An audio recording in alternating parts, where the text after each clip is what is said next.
Bonjour, Jean-Christophe de Inspired Energy, énergie inspirée.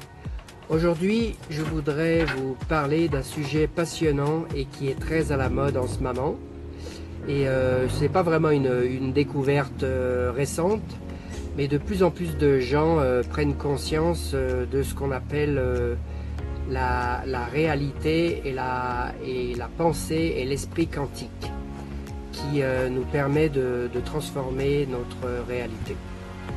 Donc je vais vous lire un article que j'ai trouvé et que je voulais vraiment rediffuser parce qu'il est vraiment passionnant et ça va vraiment nous éclairer, quoi.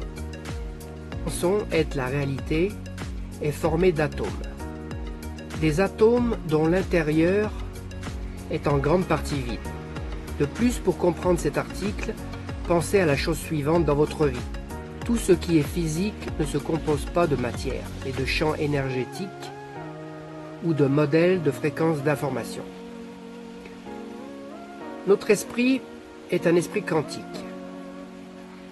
La matière est plus rien énergie que quelque chose particule.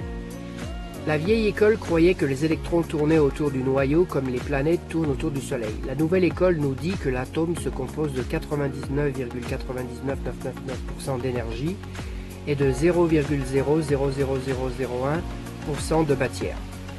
En termes de proportion, c'est quasiment rien.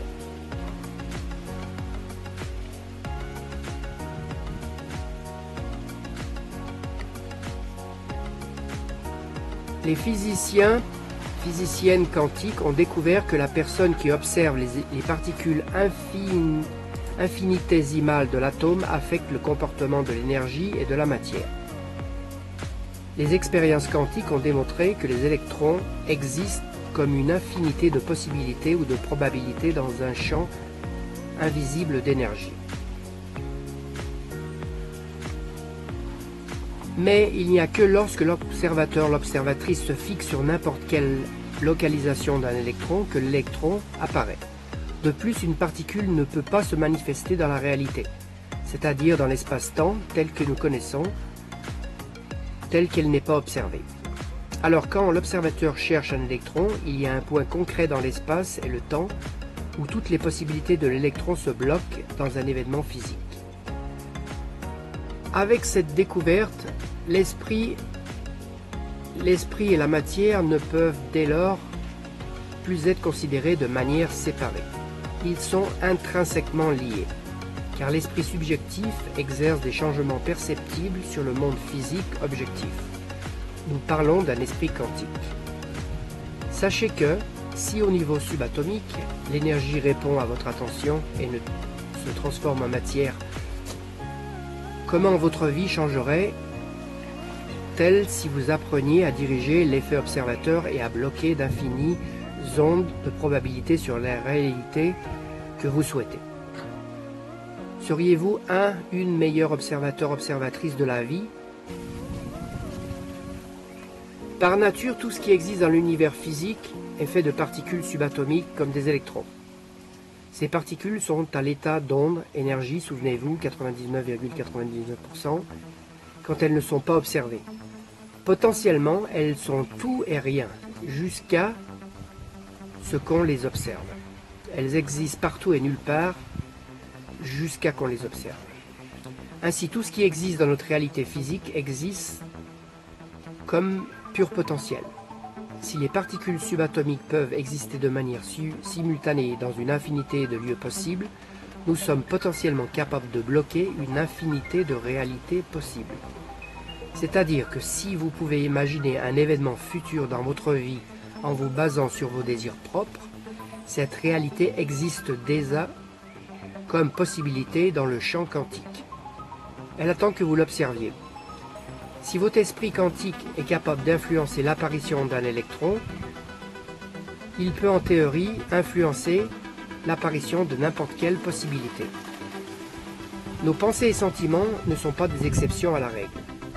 Les pensées et les sentiments ont un signal électromagnétique. Nos pensées envoient un signal électrique au champ quantique. Ainsi, nos sentiments auraient le pouvoir d'attirer magnétiquement des situations dans la vie.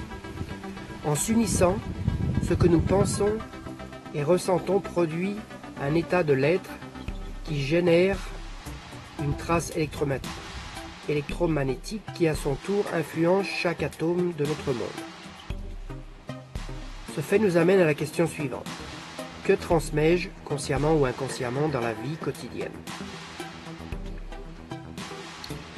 Il y a une infinité d'empreintes électromagnétiques possibles, de génie, de richesse, de liberté, de santé, etc., qui existent déjà comme un modèle de fréquence d'énergie. Si en changeant votre état d'être, c'est-à-dire en changeant vos croyances, et ainsi vos pensées, vos émotions et vos comportements, vous créez un nouveau champ électromagnétique qui coïncidera avec ce potentiel dans le champ quantique de l'information. Est-il possible que vous débouchiez sur cette situation en étant attiré jusqu'à elle ou que la situation vous trouve d'elle-même? Tout indique que c'est une hypothèse très probable selon les connaissances de physique que nous avons aujourd'hui. Mais pour que cela arrive, il faut être consciente de toutes ces croyances qui se trouvent dans le subconscient et qui provoquent des blocages. Par exemple, vous, consciemment, vous voulez de l'argent, mais votre esprit subconscient donne un contre-ordre petit. Vous avez vu que l'argent est très difficile à gagner et que les personnes riches sont arrogantes. Ce signal est celui que votre esprit subconscient envoie au champ quantique, et c'est pour cela que vous n'attirez pas l'argent dans votre vie. Il faudrait débloquer ce type de croyance car le changement demande de la cohérence. La cohérence. Expliquons le principe de cohérence. La cohérence commence par aligner les pensées et les sentiments. Combien de fois avez-vous essayé de créer quelque chose croyant dans votre esprit quantique que vous alliez y arriver, alors que dans votre cœur, vous disait le contraire? Quel est le résultat de l'envoi d'un tel signal incohérent? Les ondes d'un signal sont beaucoup plus puissantes qu'elles sont cohérentes. Et c'est la même chose quand vos pensées s'alignent avec vos sentiments. Quand vos pensées claires et centrées sur votre objectif sont accompagnées d'une implication émotionnelle passionnée, vous transmettez un signal électromagnétique plus puissant qui vous attire vers une possible réalité qui coïncide avec ce que vous désiriez. Peut-être vous voulez de l'abondance dans votre vie, que vous avez pensé devenir riche, mais si vous vous sentez pauvre, selon les hypothèses exposées dans cet article, vous n'allez pas attirer l'argent dans votre vie. Pourquoi? Car les pensées sont le langage du cerveau et les sentiments le langage du corps. Vous pensez quelque chose et vous ressentez autre chose. Et quand cette cohérence n'existe pas, le champ ne peut pas non plus répondre de manière cohérente. Pensez qu'en vous se trouve un énorme pouvoir pour créer la réalité que vous habitez. Voilà pour cet article qui concerne l'esprit quantique. Il est vraiment très intéressant et mérite vraiment qu'on médite dessus. Et